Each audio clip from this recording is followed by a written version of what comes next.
Bharat Ratna award గ్రహీతలు, వారి జీవిత విశేషాలు.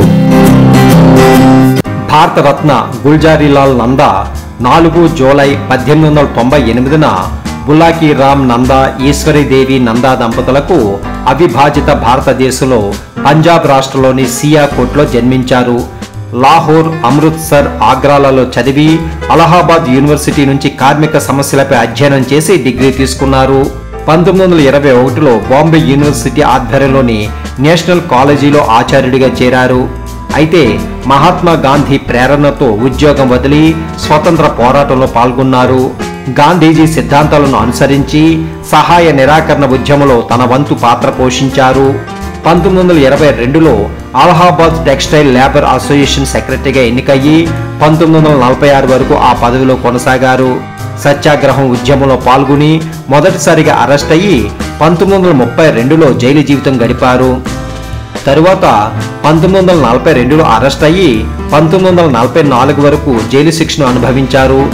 1937లో Bombay legislative అసెంబ్లీకి ఎన్నికయ్యారు.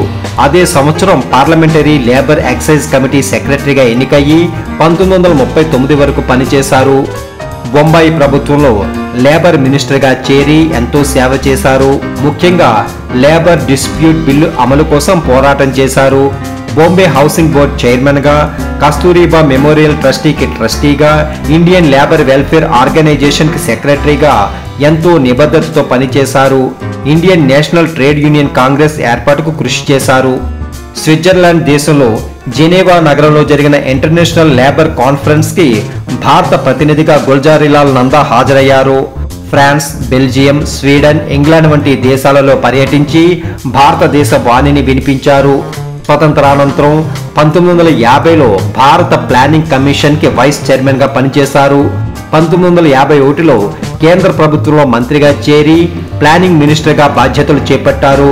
1952లో జరిగిన ఎన్నికల్లో బొంబాయి నియోజకవర్గం నుంచి పార్లమెంటుకు ఎన్నికయ్యి ప్లానింగ్, ఇరిగేషన్, పవర్ మినిస్టర్ గా కేంద్ర మంత్రివర్గంలో చేరారు.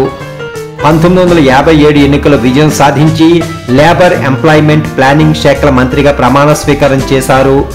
1962 ఎన్నికల్లో గుజరాత్లోని సబర్కాంతా నియోజకవర్గం నుంచి పార్లమెంటుకు వెళ్లి లేబర్, ఎంప్లాయ్మెంట్ మంత్రిగా సంవత్సరం పనిచేసి 1963లో హోంమంత్రి బాధ్యతలు స్వీకరించి 1966 వరకు పనిచేశారు. భారతదేశం క్లిష్ట పరిస్థితుల్లో ఉండగా గుల్జారీలాల్ నందా 2 సార్లు ఆపద్ధర్మ ప్రధానమంత్రిగా పనిచేశారు. 2 సార్లు 13 రోజులు ప్రధానిగా ఉండటం విచిత్రం. 1964లో నెహ్రూజీ మరణానంతరం 27 మే 1964 నుంచి 9 జూన్ 1964 వరకు 13 రోజులు ఆపద్ధర్మ ప్రధానిగా ఉండి లాల్ బహదూర్ శాస్త్రికి ప్రధాని బాధ్యతలు అప్పగించారు. మరలా 1966లో శాస్త్రిజీ హఠాత్ మరణంతో 11 జనవరి 1966 నుంచి 24 జనవరి 1966 వరకు మరో 13 రోజులు ప్రధానిగా ఉండి ఇందిరాగాంధీకి ప్రధాని బాధ్యతలు అప్పగించారు. గుల్జారీలాల్ నందా పదవుల కోసం ప్రాకులాడలేదు. నీతి నిజాయితీలకు నిలువుటద్దంగా నిలిచారు. ఈయన తన పేరు మీద ఎటువంటి ఫిక్స్డ్ డిపాజిట్స్ ఉంచుకోలేదు. ఒక అద్దె అపార్ట్మెంట్ లో కుటుంబంతో నిరాడంబరంగా జీవించేవారు.